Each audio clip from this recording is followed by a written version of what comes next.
Hello. ഇന്ന് ഞാൻ പുറത്തോട്ടൊക്കെ ഇറങ്ങിയപ്പോ കുറെ കാടൊക്കെ നിൽക്കുന്നു. അതൊക്കെ കളയാന്ന് വിചാരിച്ച് ഇറങ്ങിയതാണ്.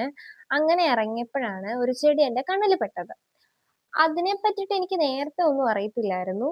എന്നാൽ ഇപ്പൊ എനിക്ക് അറിയാവുന്നത് കൊണ്ടാണ് അത് ഞാൻ എടുക്കാന്ന് വിചാരിച്ചത്. ഇതിന് മുന്നേ ഞാൻ ഇതുപോലെ ഇത് കാട് പറിക്കാൻ ഇറങ്ങിയപ്പോഴേ ഇതെന്റെ കണ്ണിൽ പെട്ടിട്ടുണ്ടായിരുന്നു. മുന്തിരിയുടെ കൊല കിടക്കുന്നത് അതുപോലെ തന്നെയായിരുന്നു അത്. ഭയങ്കര രസമായിരുന്നു. എന്നുവെച്ചാ ഇത്രയും വലിപ്പമില്ല. കുഞ്ഞു മുന്തിരി എങ്ങനെയാണോ അങ്ങനെ കിടപ്പുണ്ടായിരുന്നു. ഞാൻ അന്ന് ഫോട്ടോ ഒക്കെ എടുത്തു. ഞാൻ അതിന് മുന്നേ കണ്ടിട്ടില്ലായിരുന്നു.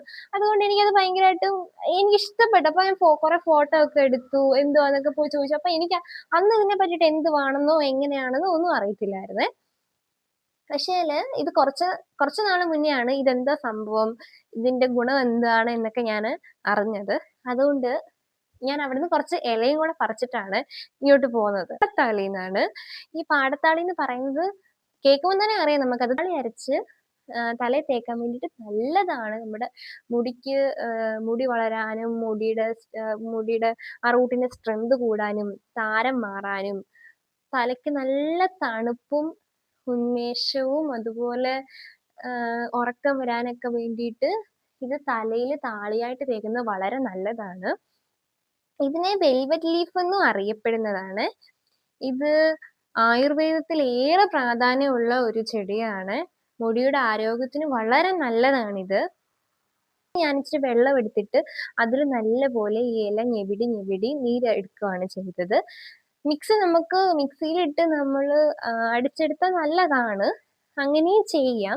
പക്ഷെ ഞാൻ ഇവിടെ ചെയ്യുന്നില്ല. എന്താന്ന് വെച്ചാല് നമ്മള് പിന്നെ തലയിൽ തേക്കുമ്പോ നമ്മുടെ മുടിയിലെല്ലാം ഇങ്ങനെ ആ ഒരു ഇലയുടെ ഇങ്ങനെ എന്താണ് പൊരി പൊരി പൊരി പോലെ തലയിൽ ഇങ്ങനെ ഇരിക്കും. അത് നമ്മള് കഴുകിയാലും പോകത്തില്ല. ഇങ്ങനെ തലയിൽ ഒട്ടിപ്പിടിച്ചിരിക്കും. അപ്പൊ അത് ഒഴിവാക്കാൻ വേണ്ടിയിട്ടാണ് ഞാനിപ്പോ ഇങ്ങനെ കൈകൊണ്ട് തന്നെ ഞെരടിയെടുത്തത്. അപ്പൊ ആ ഒരു പ്രശ്നം വരത്തില്ല. ഈ അതും കുഴപ്പമാണെന്നുണ്ടെങ്കിൽ നമുക്ക് ഒന്നുകൂടെ അരിപ്പ വെച്ചിട്ട് നമുക്കൊന്ന് എടുത്താലും നല്ലതാണ്.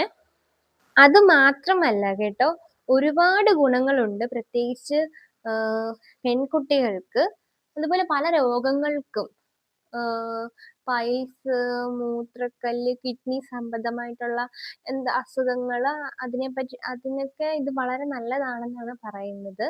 ഇത് എഡിബിളാണ്. അത് എങ്ങനെയാണോ കഴിക്കേണ്ട ആ രീതിയിൽ കഴിക്കും. ഇത് ഇരിക്കുന്തോറും ഉണ്ടല്ലോ ഇങ്ങനെ അതിന്റെ തിക്നെസ് കൂടി വരും. അത് നല്ലപോലെ ഈയിടെ കേക്കൊക്കെ വാങ്ങിച്ച് മുറിക്കത്തില്ലേ, അതുപോലെ തന്നെ ഇരിക്കും ഇത്. നമ്മൾ ഏതെങ്കിലും ഒരു പാത്രം എടുത്താല് കുറച്ച് നേരം ആ പാത്രത്തിൽ വെച്ചിട്ട് ഒരു മണിക്കൂറോ 2 മണിക്കൂറോ കഴിഞ്ഞിട്ട് നമ്മളത് എടുത്താല് കറക്റ്റ് ആ ഒരു ഏത് പാത്രത്തിലാണോ നമ്മൾ വെച്ചത് അതുപോലെ തന്നെ അതിന്റെ ഷേപ്പിൽ അതുപോലെ ഇരിക്കും ഇത്. ഇത് കാടാന്ന് പറഞ്ഞ് നമ്മൾ പറിച്ച് കളയാണ് ചെയ്യുന്നത്. എന്നാൽ ചെമ്പരത്തിത്താളിയെക്കാട്ടിലും നമ്മുടെ മുടിക്ക് നല്ലതാണ് എന്നാണ് ഇത് പറയപ്പെടുന്നത്. ഇപ്പം പിഴിഞ്ഞ് വെച്ചിട്ട് 1 മണിക്കൂറോ അല്ലെ 2 മണിക്കൂറോ എപ്പോഴാണോ നിങ്ങൾക്ക് സൗകര്യപ്പെടുന്നത് അതനുസരിച്ച് നമുക്ക് തലയിൽ അപ്ലൈ ചെയ്ത് കൊടുക്കാം. ഞാനിപ്പോൾ അരമണിക്കൂർ കഴിഞ്ഞപ്പോഴത്തേനും ഇത് തേച്ചു. കാരണം കുറച്ച് തിരക്കുണ്ടായിരുന്നു. അതുകൊണ്ട് അരമണിക്കൂർ കഴിഞ്ഞപ്പോഴത്തേനും തേച്ചു. അപ്പോൾ അതുപോലെ നല്ലൊരു ജെല്ലി ആയിട്ടില്ല. അരമണിക്കൂർ ആയപ്പോഴത്തേനും അതിന്റെ തിക്നെസ് നല്ലപോലെ കൂടിയിട്ടുണ്ട്. ഇത് തലയിൽ തേച്ച് കഴിഞ്ഞിട്ട് ഒരു 5-10 മിനിറ്റ് അല്ല ഒരു അരമണിക്കൂർ കഴിഞ്ഞിട്ട് കഴുകി കളഞ്ഞാലും മതിയാകും. ഇത് നല്ല തണുപ്പാണെന്ന് ഞാൻ പറഞ്ഞില്ലേ, നല്ല തണുപ്പാണ് ഇത് തലയിലോട്ട് തേക്കുമ്പോ. അപ്പൊ ഈ തണുപ്പ് കാരണം പനി വരാൻ, നീരിറക്കം ഉണ്ടാവാൻ സാധ്യതയുണ്ട്. അപ്പം പെട്ടെന്ന് അങ്ങനെ പനിയൊക്കെ വരുന്ന ആ ടൈപ്പ് ആണെന്നുണ്ടെങ്കിൽ ഒരു 5-10 മിനിറ്റ് നമ്മൾ തലയിൽ തേച്ചിട്ട് പെട്ടെന്ന് കഴുകി കളയാ. അല്ലെങ്കിൽ പനി വരും, കാരണം അത്രയ്ക്ക് തണുപ്പാണ്. അത് അങ്ങനെ ഒരു കുഴപ്പവും ഇല്ലാന്നുണ്ടെങ്കിൽ നമ്മൾ അരമണിക്കൂർ വരെയും വെച്ചിട്ട് ചെറുകെ കഴുകി കളഞ്ഞാൽ മതിയാകും. ആർക്കൊന്നും അറിയത്തില്ല, ഇത് നമ്മള് പറിച്ച് കളയാറേ ഉള്ളൂ. അപ്പൊ ഇതിന് കാണുമ്പം ഒന്ന് ട്രൈ ചെയ്ത് നോക്കേ.